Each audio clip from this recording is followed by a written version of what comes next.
রেলগাড়ির কামরায় হঠাৎ দেখা, ভাবিনি সম্ভব হবে কোনো দিন। আগে ওকে বারবার দেখেছি লাল রঙের শাড়িতে, ডালিম ফুলের মতো রাঙা। আজ পরেছে কালো রেশমের কাপড়, আঁচল তুলেছে মাথায়, দোলন চাপার মতো চিকন গৌর মুখখানি ঘিরে। মনে হলো কালো রঙে একটা গভীর দূরত্ব ঘনিয়ে নিয়েছে নিজের চারদিকে, যে দূরত্ব সর্ষে খেতে শেষ সীমানায়, শালবনের নীলাঞ্জনে। থমকে গেল আমার সমস্ত মনটা, চেনা লোককে দেখলে অচেনার গাম্ভীর্যে। হঠাৎ খবরের কাগজ ফেলে দিয়ে আমাকে করলে নমস্কার। সমাজবিধির পথ গেল খুলে, আলাপ করলেন শুরু, কেমন আছো, কেমন চলছে সংসার ইত্যাদি। সে রইল জানলার বাইরের দিকে চেয়ে, যেন কাছের দিনের ছোঁয়াচ পার হওয়া চাহনিতে। দিলে অত্যন্ত ছোট দুটো একটা জবাব, কোনোটা বা দিলেই না।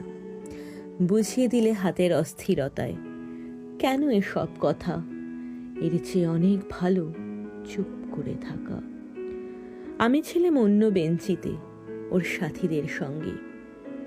একসময় আঙুল নেড়ে জানালে কাছে আসতে, মনে হলো কম সাহস নয়। বসলুম ওর এক বেঞ্চিতে। গাড়ির আওয়াজের আড়ালে বললি মৃদু স্বরে, কিছু মনে করো না, সময় কোথা সময় নষ্ট করবার।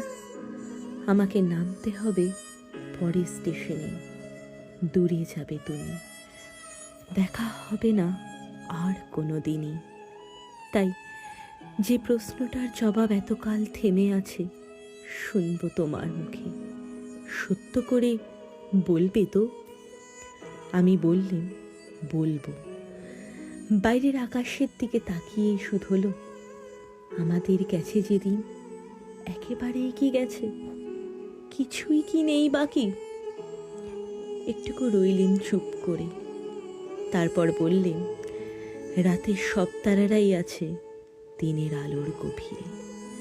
খটকা লাগলো, কি জানি বানিয়ে বললেম নাকি। ও বললে, থাক এখন যাও ওদিকে।